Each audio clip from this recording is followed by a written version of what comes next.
Welcome to the TJ Malden Leadership Podcast, where we talk about life, leadership, and the gospel.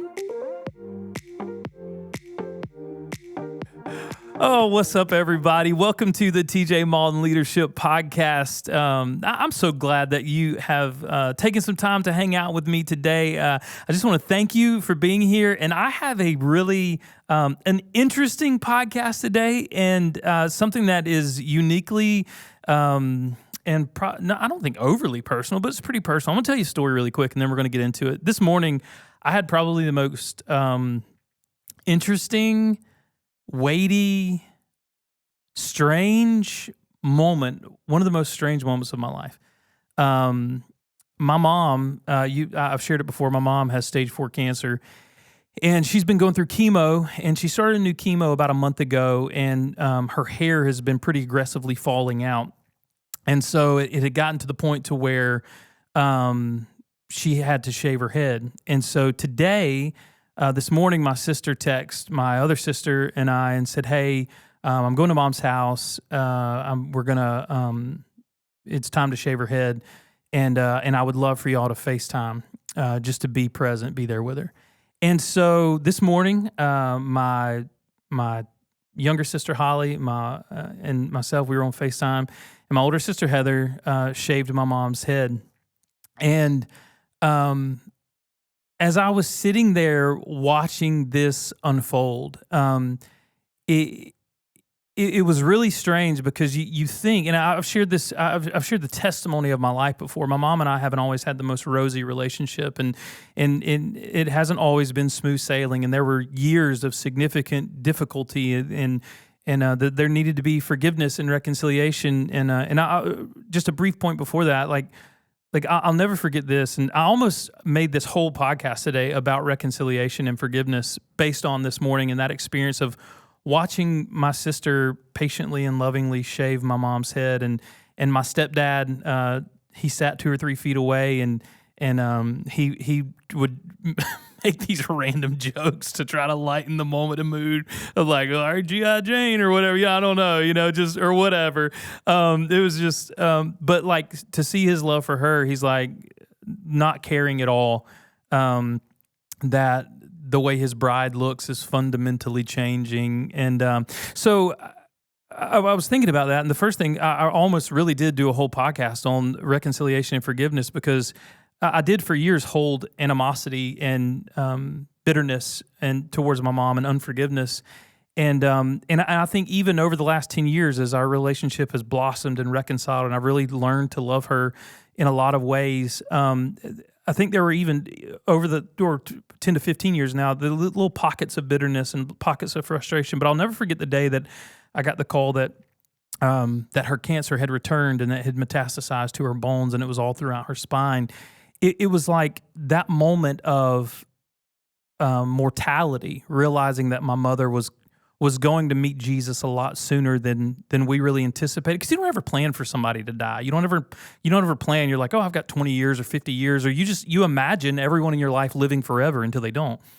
And it was in that moment where I got that news that she had stage 4 cancer, and she was, unless there's a miracle, she'll meet Jesus earlier than I would like for her to probably. It's amazing how that moment of recognized mortality swallowed up so many years of unforgiveness and bitterness. And I realized that so many of those emotions were wasted, and so much of my bitterness and my resentment was not only I felt justified, but it was wasted. And so thinking about that, I thought about, all of that's going on in my head, in my heart. I'm watching her head be shaved, and I watched her face through the process. And my mom is, she has been a trooper through this whole cancer ordeal. And obviously, she loves to put on a brave face. We all do. But there have been moments that she's broken down, moments that she's been sad. She's been struggled with some depression, like anybody would for sure. But overall, she has somehow, and not somehow, but by the grace of God, maintained this just joy and this I'm gonna be okay. Like even if it's not okay. Like, even if this ends poorly, which all all arrows point to it not ending the way we want it to end, or her not being here as long as we want her to be. Even in all of that, she somehow still puts on this smile, and sometimes it's forced, but a lot of the times there's this just genuine trust that the Lord's going to carry her. And so I started thinking about that today, and I was like, I disregarded the heart. I'm not going to spend a whole episode talking about reconciliation and forgiveness and all that stuff, but I do want to talk about small mercies and big wins. And something that I think I've learned watching her, and not just her, other people in my life who've walked through difficulty, hardship, brokenness, depression, sickness, illnesses, relational difficulty, a million different things. There's something unique about following Christ that allows you to recognize and live in and delight in small mercies. And I thought, man, it would be so easy. I'm going to give y'all some points. So the first point is this: how do you avoid the victim complaining, lack of gratitude trap, right? Like we live in a culture where everybody wants to blame somebody, everybody wants to be a victim, and we live in a culture now to where like you have a bad experience at a restaurant, and I mean one Facebook post can turn into 47 Facebook posts. You can shut down a restaurant over your victimization of your experience over undercooked wings. You know what I'm saying? I mean, like we live in a world that is like that, and people love to accentuate you should feel that way, and you should be angry, and you are the victim. And I started thinking, like, how different it is to live a life that says, no, I'm not a victim, I'm the victor. Because I have Christ, because I'm owned by Christ, because I'm known by Christ, because I'm loved by Christ, even though things have happened to me, even though injustice is present in my life, even though this sickness may be progressing at a stage that I don't like and I don't want, even though things may have happened to me in my life that are unfair and unjust, even though I've been victimized at times, I'm not a victim. I'm a victor. And I started thinking, like, how do we break that cycle of I'm not going to be a victim, I'm not going to be a complainer, I'm not going to live a life of looking at what I don't have and what has happened. I'm going to look at what I have in Christ. I'm like, how do we do that? Like how in the world do we swim against that kind of tide in that culture, against the tide of self-pity and the tide of chronic comparison? How do we not fall into that grumbling trap? Right? I wrote this down in my notes when I was thinking through the podcast, because I thought, man, you look at it from the scriptures perspective, and all the way back in the beginning when God delivered the children of Israel from Egypt, and he delivered them from slavery and captivity, and they were walking free for the first time ever in their lives. They were walking free. And in their freedom, they began to grumble and complain about how life was even better back in slavery, and because they weren't getting the kind of food they wanted, or because they weren't the trip wasn't progressing at the speed that they wanted. They got in this cycle of grumbling and complaining, and it was like it just took one person to say it, and then somebody else in the crowd was like, yeah, that's right, let's go back to Egypt. And then somebody else was like, yeah, look at old Moses and his dumb leadership. He's got us out in the middle of the desert. And this is what I thought of. I thought, man, grumbling leaves you in the desert. Like their punishment for grumbling and being faithless and not recognizing the small mercies God was providing. If you go back and look at the scriptures, God provided them manna. He provided them quail. He provided them leadership. He provided them protection. He provided them great victories and these miraculous moments. God was providing all these things. But because they chose to grumble over what they did not have, they lived in the desert longer than they should have. And I thought, oh God, like how many times do we get caught in that that victimhood, complaining, lack of gratitude trap that leaves us in the desert longer than we should be there? So I thought, man, how then do we together, and this is something I'm working through, just thinking about watching my precious mom's hair be shaved off this morning, and her smiling at the end of it, her hugging my sister, and her looking at into the phone at my other sister and I, and then she followed up like an hour later, and she said, "Hey, I'm just texting you three to make sure y'all are good and let you know that I love you, because I'm good and I want y'all to be good." And I'm like, how do we get there? Like, how can you live in that kind of mindset, I'm going to give you 3 ways really quickly. The first one is this: you have to train your eye to see small mercies. We look for big miracles. And sometimes when we're looking for the big miracle, we're looking for the big deliverance, we miss the small daily mercies that the Lord has afforded us. You know, my mom said something the other day. She said, you know, the chemo, obviously it's taken my hair, and she was like, I'm cold all the time. There's all these. She said, but it beats the alternative. I'm like, well, yeah, the alternative is dead. So it definitely does. But like, she's training her eye to see these small mercies. Like, I'm still here. Like I can still call my kids. I can still be a part of their lives. I can still connect with my grandkids. I can still FaceTime my grandchildren. Like, she's picking these small mercies. I thought, man, that's what we have to do. Like, if I want to break the cycle and swim against the culture of self-pity and chronic comparison, I've got to start not just looking for these grandiose miracles that God deposits into my life, but I've got to start training my eye to see these small mercies that are present every single day. Lamentations 3:22-23 says, the steadfast love of the Lord never ceases. His mercies never come to an end. They are new every morning. Great is your faithfulness. Every single day, we are met with small mercies. And I will say this: it is on us to begin to recognize those small mercies, to stop complaining because we didn't get the big miracle or the big breakthrough, or, you could rally against the Lord and say, well, why didn't you just heal her, God? Like, you took the cancer away when it was in her breast 10 years ago. Why did you let it come back to her spine? There could be all these why me moments, but instead saying, man, she's here today. Like, there's an opportunity to cultivate more relationship. Like, there's an opportunity for the gospel to be played out in her life more and more. There's opportunity for people who are going through the same thing she's going through to see hope and to see the victor walking day in and day out, even though she's sick. So, using that as an example, think about your life. How many small mercies are you missing because you're frustrated that you didn't get the big miracle? How many small daily mercies are you disregarding because you haven't got the big miracle or the big breakthrough?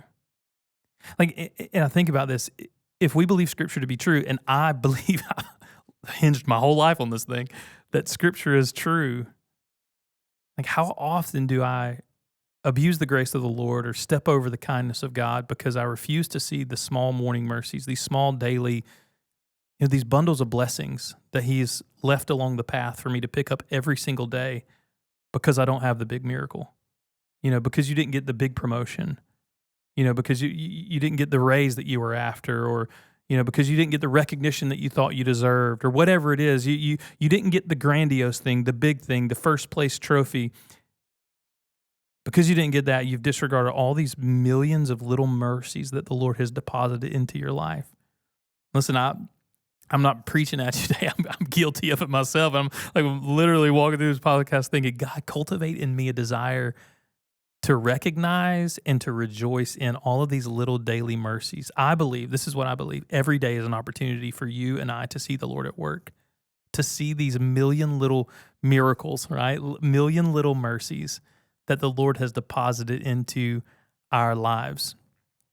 So that's the first way. Train your eye to see small mercies, because I believe small mercies translate into big wins in our lives, all right? So the second one is this: platform the pain.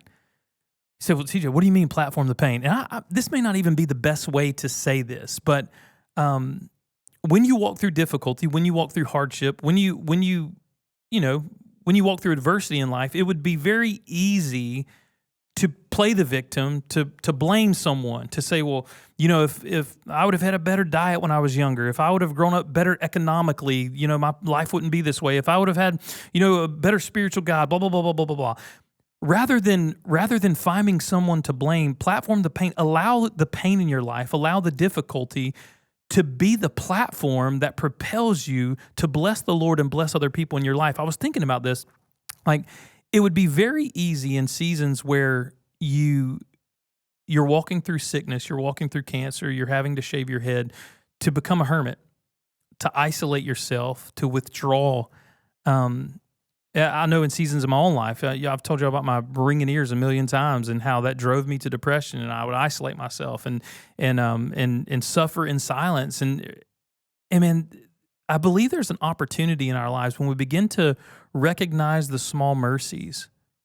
We see the hand of the Lord in every moment of hardship and difficulty can be a platform to propel us to a place where we can bless God and bless others. I want to give you the story from Scripture. And you say, TJ, what do you mean? Like, I want to see it. I want to be able to put skin on this platforming the pain thing. Oh, I'm glad you asked. Check this out. There's a kid named Joseph. The Lord gave him a dream.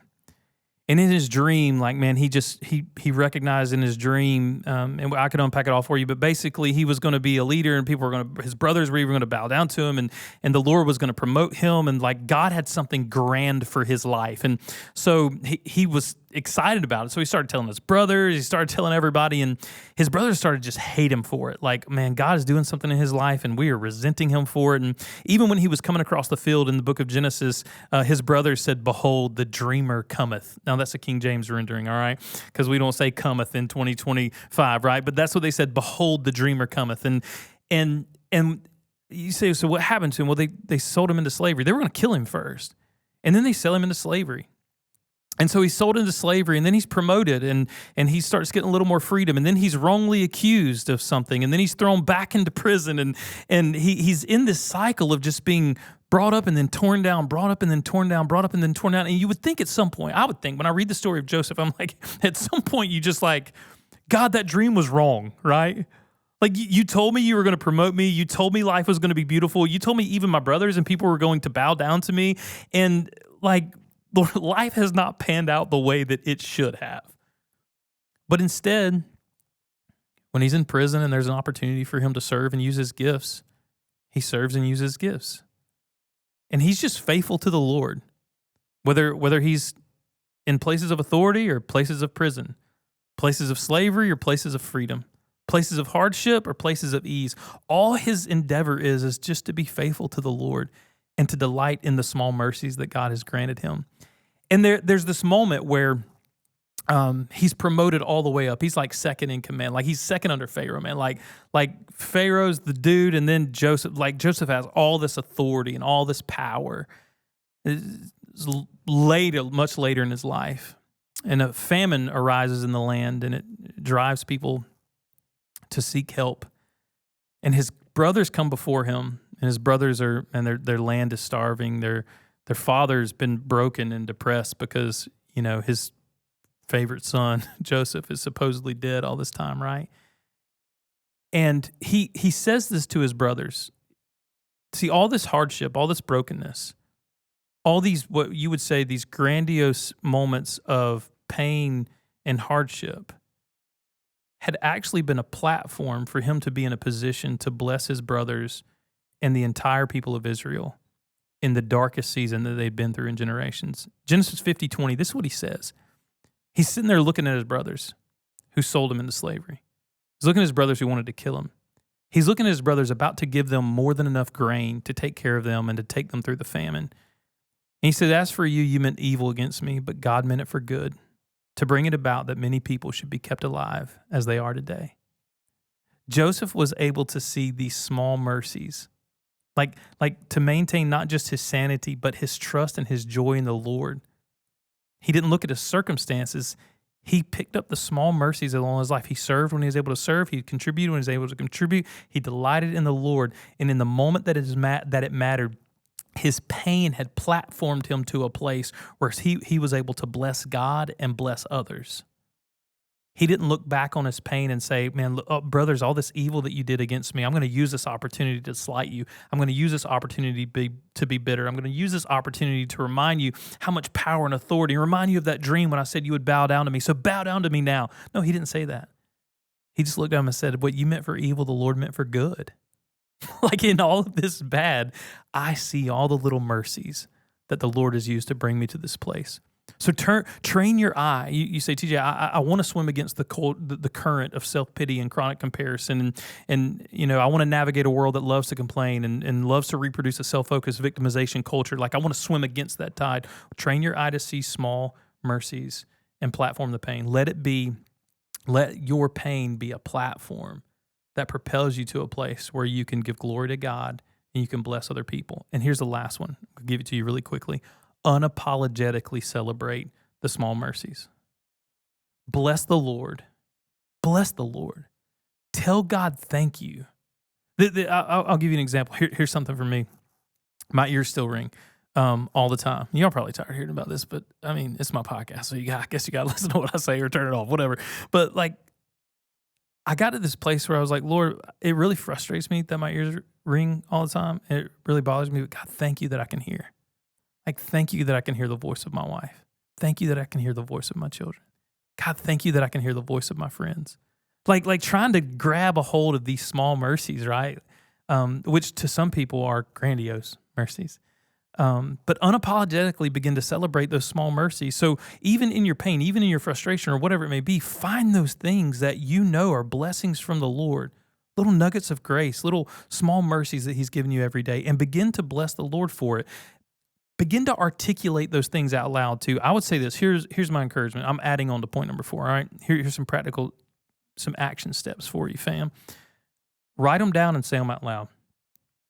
If you see small mercies in your life, begin to write them down. Grab yourself a prayer journal. Begin to write down these small mercies. God, thank you that I can hear, right? God, thank you that I have friends. God, thank you that I have a family. God, thank you for the food that I ate today. God, thank you for sanity. Thank you for clarity. Thank you for the ability to read and the ability to write.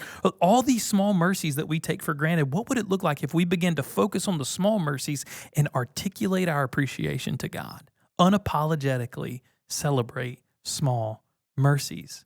Psalm 103, 2-5 says, bless the Lord, O my soul, and forget not all his benefits, who forgives all your iniquity, who heals all your diseases, who satisfies you with good so that your youth is renewed like the eagles.